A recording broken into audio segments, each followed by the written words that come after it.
Hello friends, so here's how you can solve a coding pattern using pen. First, when you have a repeated pattern like here, you need to start with a repeated block. So you use it and you attach it right here, and then you need to count 1, 2, 3, 4, 5, 6, 7. So you make it 7, and then you put the block inside it. This means that he is going to move south.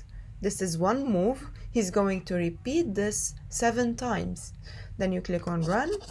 You can make it fast. And that's it. Continue. And the second one, this one, they already gave me the blocks. They are in gray, which means I cannot throw them. I need to use them. But it shows me repeat 3 times. First, I'm going to count how many of these do I have, which is 1, 2, 3, 4. So I'm going to change the number and make it 4. Over here, he's not gonna jump first. He's going to move first. So I'm going to put move east above it. And then, of course, he's going to jump. So that's correct. Now I click run. And I'm done with this one. I'm gonna take you to an advanced, or let's do this one first. So in this one, there's a pattern. They already gave me the blocks. So I'm gonna run this pattern. Run. That's only one step.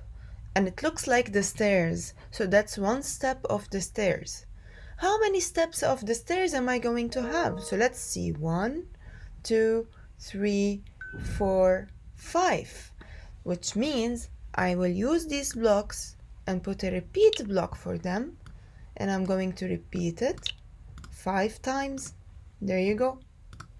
Reset, run, and I'm done with it. Let's take you to an advanced level.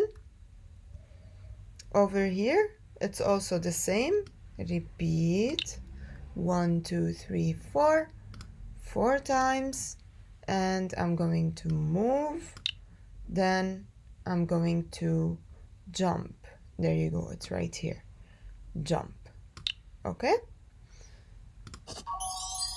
And I'm done. Here it's an open project where you can do what you want. That's it.